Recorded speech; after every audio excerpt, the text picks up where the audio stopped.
up, guys? Welcome to the podcast. I have a guest with me today. I'm not Gustavo. Not Gustavo for once. Good change of pace. We have our photo / video / media guy / all things digital for us, Mr. Ryan Garb. Thank you for joining us. Glad to be here and not behind the camera where I usually am and prefer to be. Yes, he said he's much more comfortable behind the camera. I think that's a photo video thing. I get it. Understandable. Yeah. So before we get into the nitty gritty of what I want to talk about, which is what we talked about before, why don't you tell us a little bit about yourself? Tell us who you are. Who is Ryan Garb? Okay, so I'm a videographer, photographer. I'm 24, and I work with a large variety of different companies and all factions of every industry. And real estate is one that I have personal interest in. But that's kind of how I got here. But really, after 2020, which kind of screwed everyone, I was a little late on work, and I saw George's job offer, and I was like, okay, I want this. I was like, I want this. This sounds good, and I don't want to leave. Might as well go work with these guys. Yeah, God, these guys.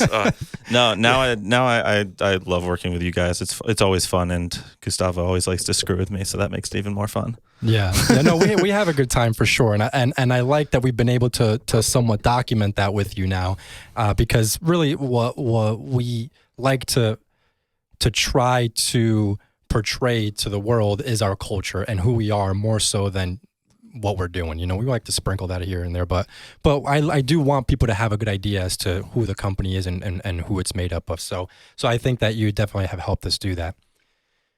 So going back to what we were talking about earlier, right before we started recording, mm-hmm. we have been working with you now for, I think, a year. We hired you right around I think Halloween was when I started last year. That's right, actually, yeah. So it's been just about a year. And I would say that we've done a really good job at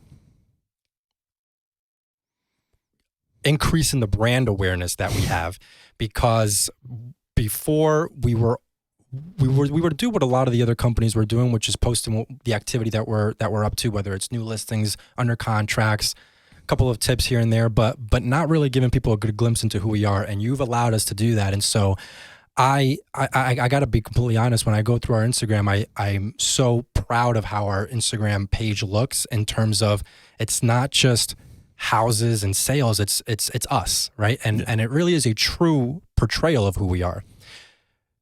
Now, going back to what we were talking about, we are realizing that now we're at the point where, okay, we've got the brand awareness, we've got a good setup for how our page and what our brand looks like to the public. How are we going to monetize this, and how are we going to use this to our advantage when it comes to converting business, when it comes to increasing our client count, when it comes to enticing people to want to come work with us? So that, I think, is going to be the focus of what you and I do into 2022. So, and given that there's so many new things happening in the social media world, TikTok and Reels and all that, you have an expertise in that. So why don't you talk to us a little bit about what you envision doing in order to allow for conversion to play into the mix? Yeah. So over the past year, we've added a lot of content to our social media pages, which has really helped the brand awareness, as you said. But now we're at a point where it needs to be more effective. And a lot of the platforms like Instagram, Facebook, and YouTube have been pushing short form video because of the overarching impact that TikTok has made on social media.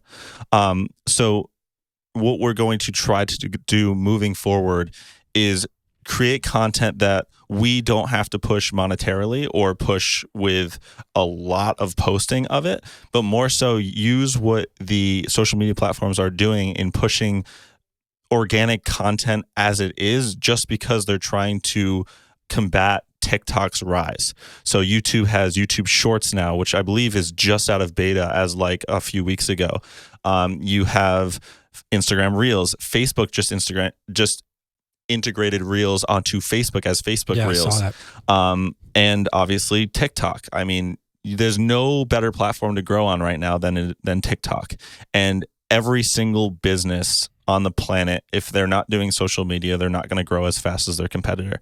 And maximizing my time and our time planning shoots and doing shoots and making content would be best spent using that time to make content for the platforms that the platforms will push without us having to push it monetarily through ads, which we're already limited by because we're part of the real estate market. Right, that's true. Yeah, no, those are all, I mean, really good points. And one of the challenges that we would have is what you actually, it's like ironic that you just mentioned that, because that's what I was going to say, is that sure, we can put money behind some of our ads, but fair housing prevents us from hyper targeting a certain demographic or hyper targeting a certain group of people. And so, you know, we're putting money behind an ad that we are creating specifically for buyers or for sellers or for investors, and we're being told by the platform, well, no, you have to blast it to this entire area, and now we're just hoping that it actually lands on the person that we're actually trying to target, right? And so it's not the most effective thing. But now there's and I've seen this too now. I mean, I am ashamed for how much time I spend on TikTok and Reels, and I come across every now and then some real estate content, and even that goes viral because people want to be watching things, and they want to be watching things quickly. And so if you can figure out how to make very quick informational videos, whether they're pro tips or whether they're just dancing videos with pointing to certain advice or suggestions, recommendations or whatnot, people eat that up. And at the same time, they're becoming informed, they're becoming educated in some capacity with the process. And so it really is a matter of adapting to what is actually trending right now. And so having someone like you who has a firm understanding of it and can guide us into what it is that we need to be creating into 2022 and what it is that we need to be focusing on, I'm very hopeful. And I actually am looking forward to what that's going to look like, because like I said, I'm super proud of how our Instagram and Facebook pages look right now, how different we look from other companies in our area. And I think that it just goes to show that this is just the next step in what we're doing to differentiate ourselves in the marketplace. So one of the things that you said, which is people want to get that information faster. They want to see it quicker. It's funny because when you look at the insights and the ad statistics of Facebook, when you're trying to push an ad, as you and I have tried over the past year, Facebook gives you 3 markers for video ads. They give you 3-second views, 15-second views, and 60-second views. So the 3 and 15 seconds, like people's attention span, the difference between those two numbers, those two metrics, is like can be upwards of 50%. Like so, someone may watch to people's attention spans. Yeah, people may watch 3 seconds of something, and within those first 3 to 5 seconds, they're going to decide whether or not they want to keep watching it. Right. And with TikTok and Instagram Reels, you can just scroll past and keep going. You only get those 3 seconds to really make your mark.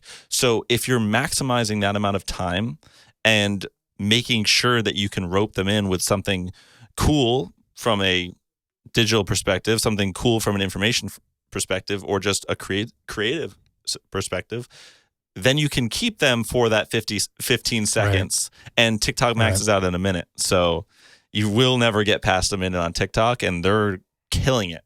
Yeah, so for sure.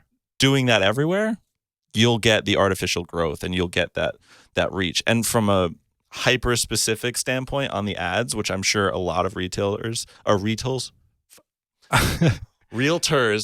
have come into notice, is that whenever they try to push something in the market, they're going to get shut down because of the very restrictive fair housing laws in respect to ads. So if you want to put out an ad, you're restricted to just choosing the location. Right. You can't even choose the age or the demographic, just the location. So when you're making that content for your area, it has to be about your area. It needs to focus on your area and focus on what you can do to make that area better from a sales perspective on the retail side. Awesome. Good stuff, man.